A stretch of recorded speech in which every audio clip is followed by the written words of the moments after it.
Trade, Anti-Dumping and Countervailing Duties Amendment Bill interrupted debate on second reading. Members, when we were last on the second reading of the Trade, Anti-Dumping and Countervailing Duties Amendment Bill, Mojo Mathis had the call and has 38 seconds remaining if she wishes. No. I call Dr Megan Woods. Thank you, Mr Speaker. And it's my pleasure to take a short call on this and to talk about a bill that is incredibly important. Labor won't be supporting this bill. We supported this bill at first reading to Select Committee, but as my colleagues who sat on the Select Committee, some who have spoken and some who are yet to speak, will outline more fulsomely, I am sure. Once we got into the detail and saw the fishhooks, this is not a bill that we can support. Because, Mr Speaker, goods are considered to be dumped if the export price to New Zealand is less than the price they are sold for in the domestic market of the exporting economy. And what this piece of legislation does, Mr Speaker, is it introduces a public interest test into New Zealand's anti-dumping and countervailing duties regime. It says that changes to the law to allow goods into the country without duties can be imposed if it's considered consumers will benefit. Officials told the Select Committee when this was there that this is going to be an incredibly subjective test. There is no other way to put this test in place other than it to be a highly subjective one. And what does a subjective test like this do, Mr Speaker? It introduces a whole raft of uncertainty for businesses. That businesses are left wondering whether or not they are going to have this subjective test applied to them. Now, in Labor, we support anything that increases benefits for consumers while protecting our industries.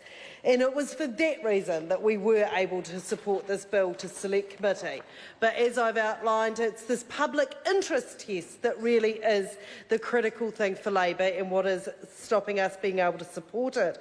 It is that criteria, it is that subjective methodology that is being applied, and we're not satisfied that these concerns were addressed at the amendments that were proposed at the Select Committee stage in terms of the scopes and parts of that public interest test. And we share the concern of a number of submitters who appeared before that committee, who drew attention to the proposed changes and the undermining our domestic producers, the undermining of our domestic producers here in New Zealand in favour of a shift to Australia. And this is not something in the Labor Party that we are prepared to support in a piece of legislation. That we are not prepared to support a piece of legislation that is going to undermine our medium and small businesses in this country that is so critical for providing employment. What we do not want to do is weaken New Zealand producers by introducing this new complexity into their business that really doesn't need to be there. By removing robust protection around dumping and subsidies, we are concerned that this legislation will hurt New Zealand businesses in cases where foreign producers dump products at below their export prices on benefit from subsidies. And this isn't some theoretical scenario, Mr Speaker. This is something as legislators that we should all be wary of.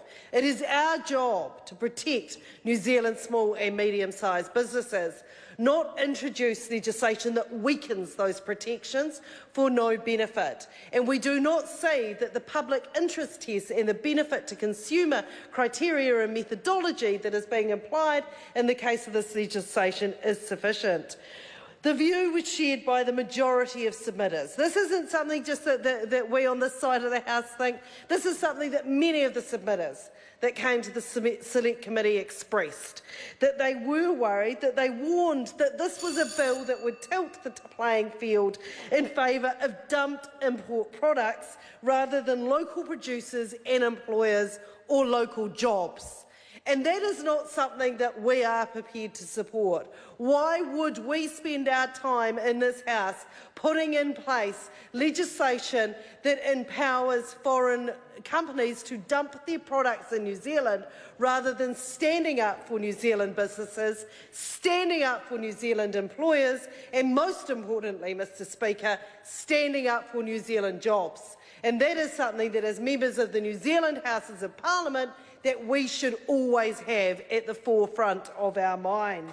Labor is concerned about the uncertainty that this legislation would create in the trades remedy regime, that it is not going to benefit, it is not going to help our businesses achieve the growth scenarios that it needs to do. This is not a piece of legislation that Labor can support, Mr Speaker.